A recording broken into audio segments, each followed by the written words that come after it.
যে লেজুর বৃত্তির কথা যে অভিযোগটা এখানে ফরহাদ বললেন, এটা তো এর আগেও আমরা শুনেছি। সেই জায়গা থেকে এবারের কমিটি কতটুকু আসলে স্বচ্ছভাবে হবে, শিমুল আপনি কতটুকু আশাবাদী? আমি একটু শুরুতে একটু ফরহাদের কয়েকটা বিষয় অবতারণা করেছে বা আলোচনা হচ্ছে।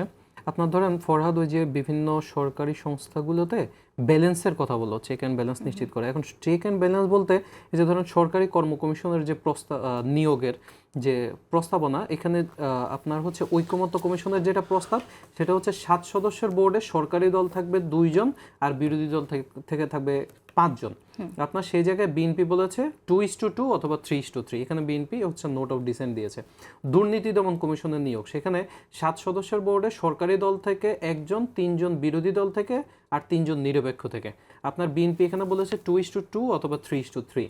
আপনার ধরেন ন্যায়পাল নিয়োগ, এখানে ঐকমত্য কমিশনের প্রস্তাবনা হচ্ছে 7 সদস্য বোর্ডে 2 জন সরকারি দল, 3 জন বিরোধী দল এবং 2 জন নিরপেক্ষ। বিএনপি এখানে বলেছে 2:2 অথবা 3:3।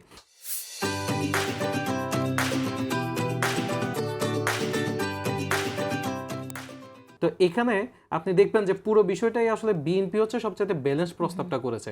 কিন্তু আমরা তো ধরেন এই যে কারো উপরে কোনো কিছু চাপিয়ে দিয়ে তো আসলে সংস্কার হবে না। সংস্কারের কথা তো সর্বপ্রথম আমরা বলেছি যখন আমরা রাস্তায় মিছিল করতে পারতাম না, ঘরে ঘুমাতে পারতাম না, সেই সময়টায় 2014 সালে তারেক রহমান হচ্ছে শিক্ষা সংস্কারের প্রস্তাব উত্থাপন করেছেন। 2016 সালে আমরা সংস্কারের আমাদের ডিটেল প্রস্তাবনা হিসেবে ভিশন 2030 উপস্থাপন করেছিলেন বেগম খালেদা জিয়া। 2022 সালে এসে আমরা হচ্ছে আপনার 27 দফা সংস্কার প্রস্তাবনা উত্থাপন করেছি। 2023 সালে এসে আমরা আমাদের যারা জোট সঙ্গী তাদের সাথে আলোচনা করে 31 দফা উপস্থাপনা করেছি। সুতরাং বিএনপিকে আসলে সংস্কার বোঝানোর বা বিএনপিকে সংস্কার খাওয়ানোর কিছু নাই। বিএনপি হচ্ছে এখানে পথপ্রদর্শক।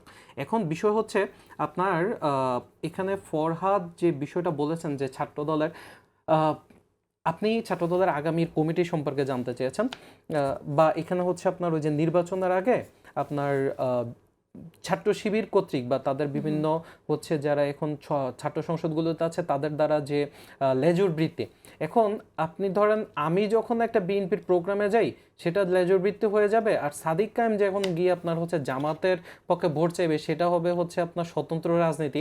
মানে এই ধরনের হিপোক্রেসিগুলোই আসলে শিবিরের রাজনীতি। আমরা তাদেরকে বলতে চাই যে এই ধরনের হিপোক্রেসিগুলো থেকে বের হয়ে আসেন।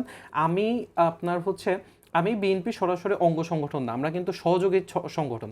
সেই জায়গা থেকে আমরা বিএনপির সাথে আমাদের আদর্শিক মিল আছে, আমরা তাদের সাথে একসাথে হয়ে নানান কাজ করি, এটা খুব প্রকাশ্য বিষয়। কিন্তু ফরহাদকে আপনি জিজ্ঞাসা করবেন, ও কিন্তু অস্বীকার করবে।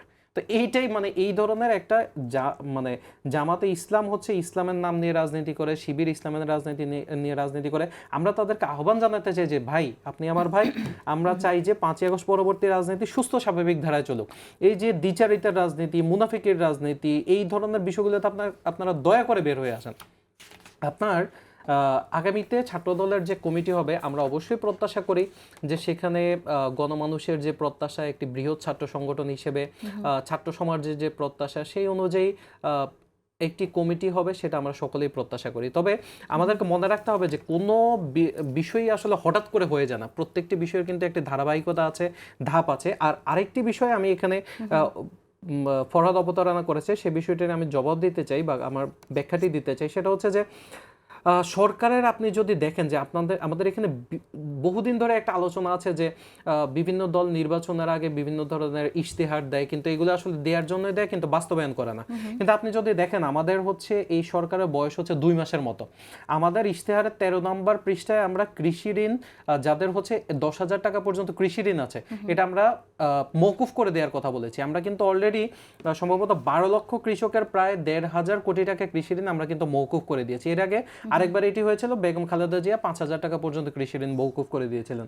আমাদের ইশতেহারের 35 নম্বর পৃষ্ঠায় আমরা বলেছি যে ট্রেনের যে ভাড়া, সেখানে যারা শিক্ষার্থী, প্রতিবন্ধী, 60 বছর বয়স্ক তাদের জন্য আমরা 25% একটা বিষয় বিবেচনা করব। আমরা কিন্তু ইশতেহারে বলেছি বিবেচনা করব, আমরা কিন্তু বিবেচনার পর্যায়ে রাখিনি, আমরা অলরেডি কিন্তু এটা বাস্তবায়নের পর্যায়ে আছে। ওকে, আমরা শেষ করে দেব। ডাকসু কেমন করছে সংক্ষেপে একটু বলেন।